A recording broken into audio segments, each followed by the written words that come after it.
You keep walking. The street narrows, cobblestones slick beneath your boots, and you find yourself among the chimneys and cracked windows of Clerkenwell.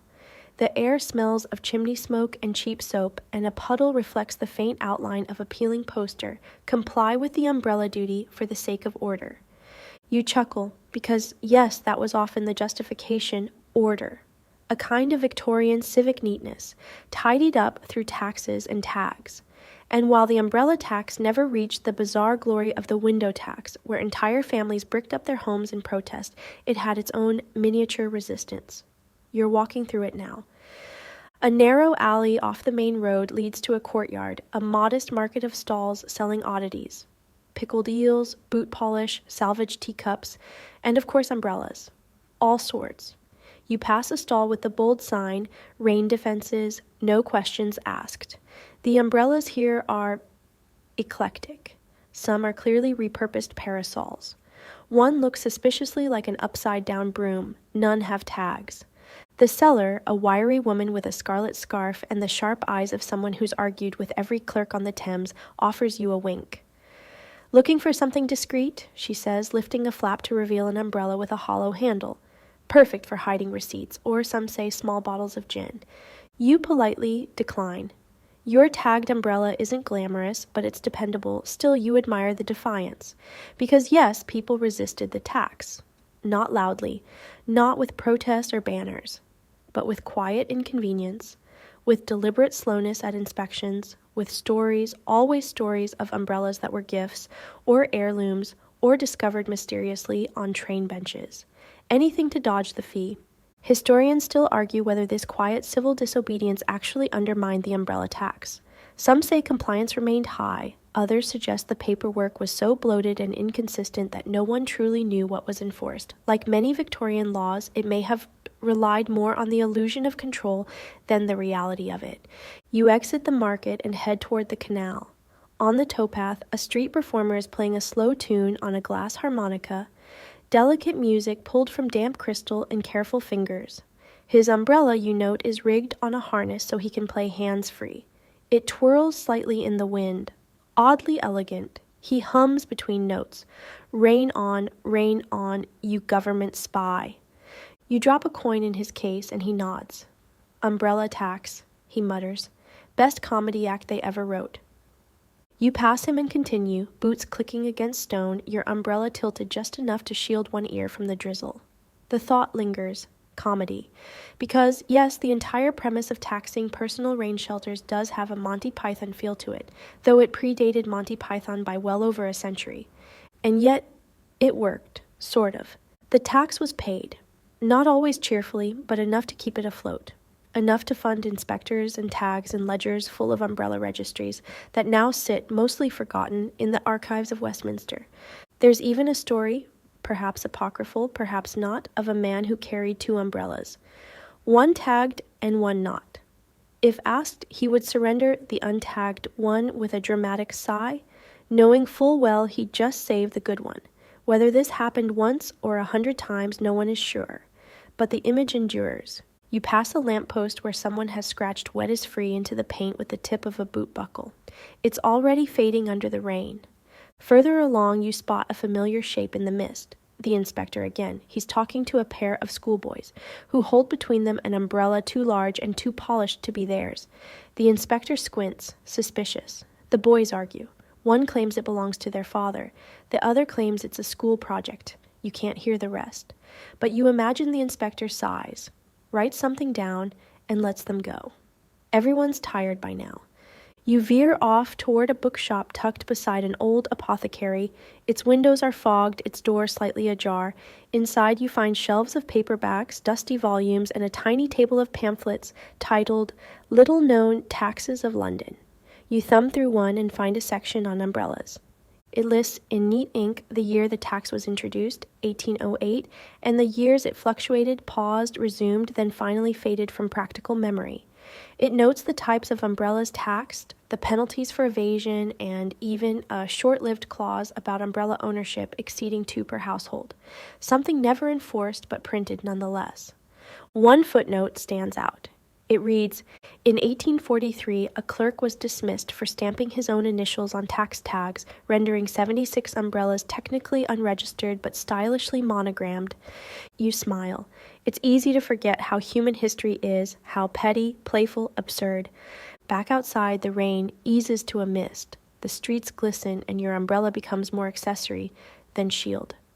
Still, you hold it, not for dryness, but for company. After all, you're part of its story now, one more shadow beneath the wide gray canopy of 19th century London.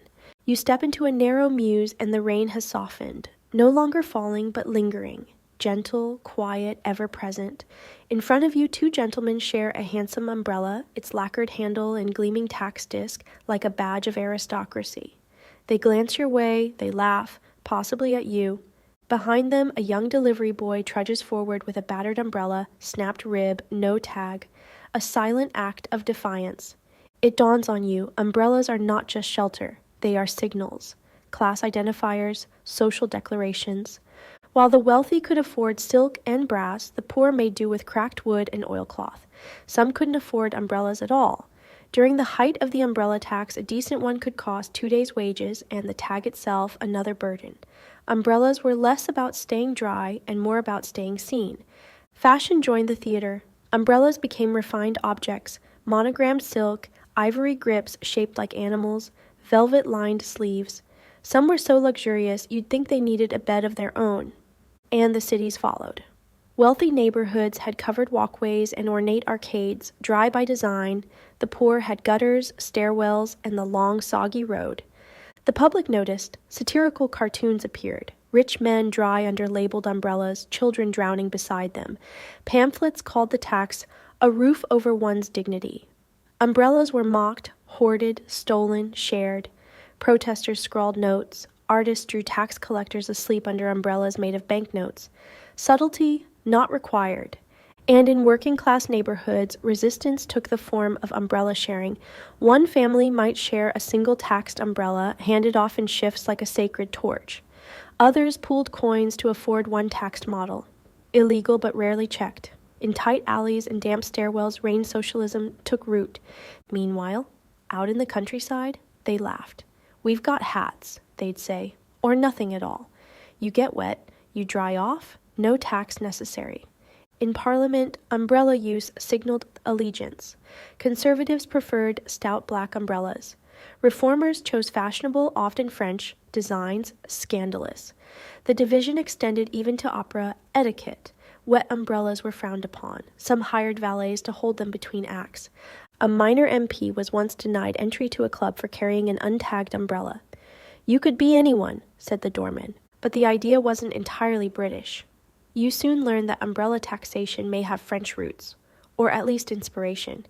In pre-revolutionary France, parasols were aristocratic accessories, and sporadic, regional taxes had been attempted.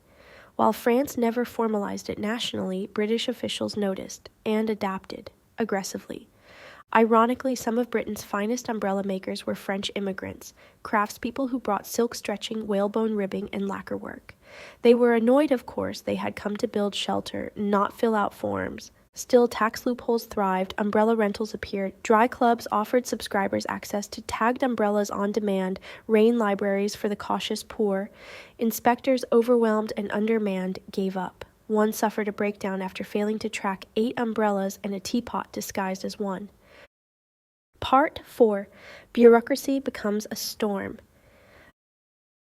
By the 1850s, the umbrella tax bloated beyond recognition. Rates shifted monthly, taxed by size, by weight, by purpose. Was it shade, shelter, both? Did it fold? Was it metal? Did it sparkle?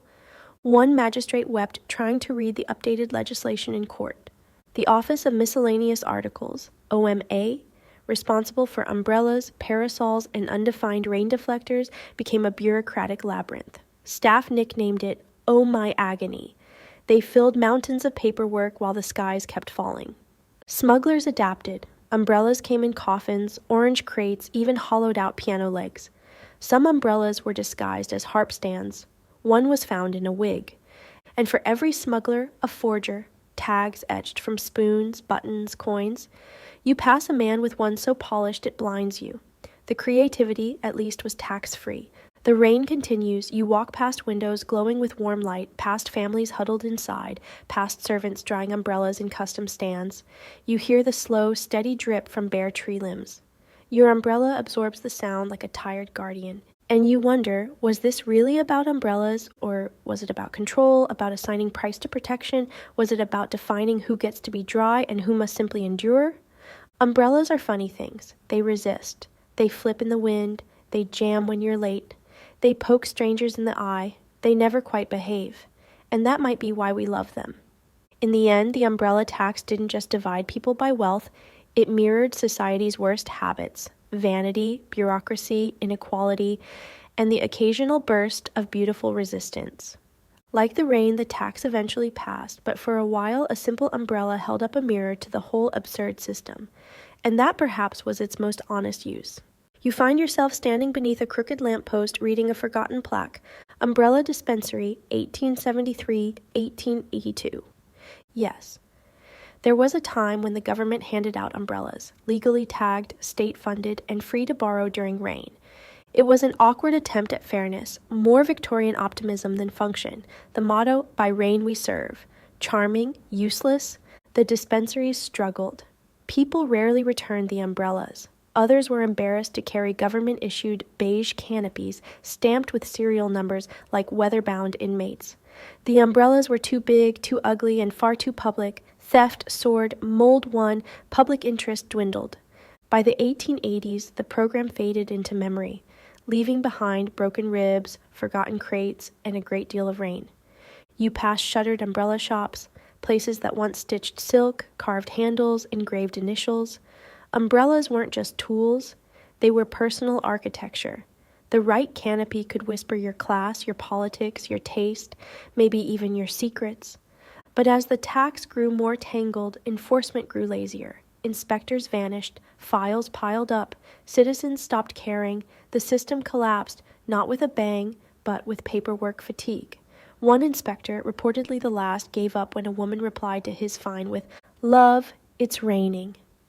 By the 1890s, the tax existed only in theory. Offices stayed open but empty. Return centers became waiting rooms for ghosts.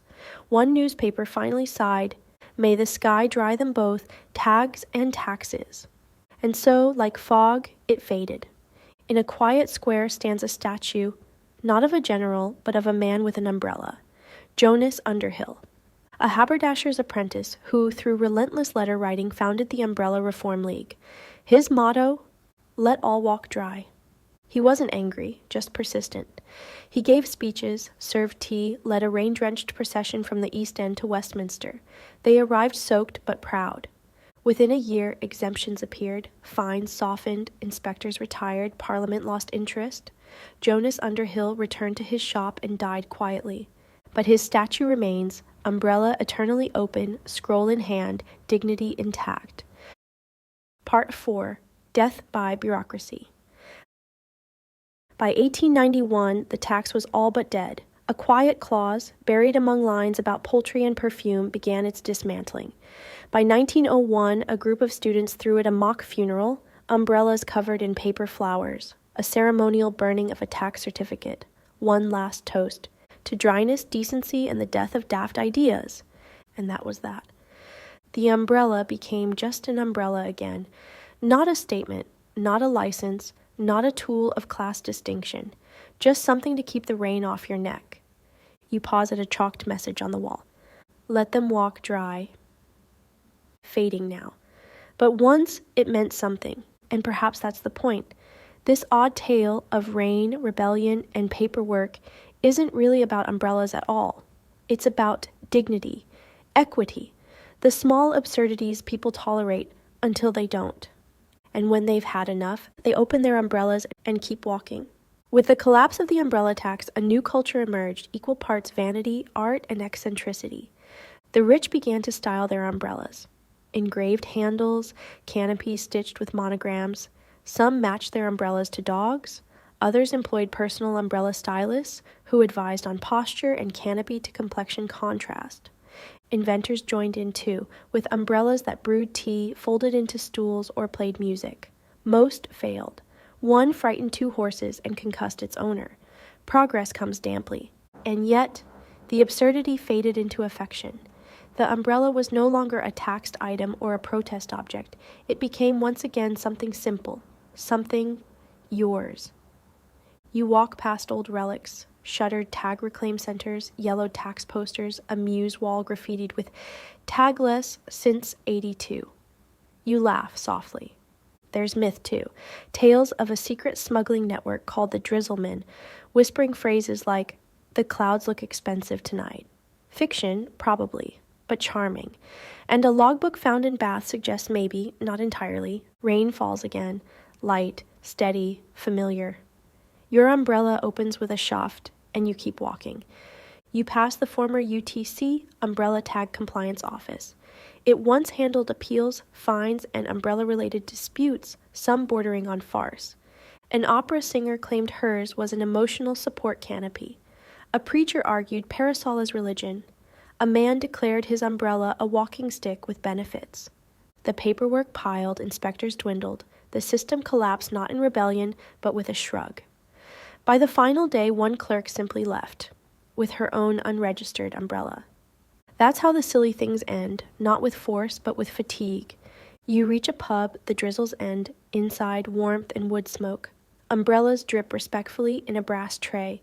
On the wall, a clipping. Parliament, formally. Repeals Umbrella Tag Law.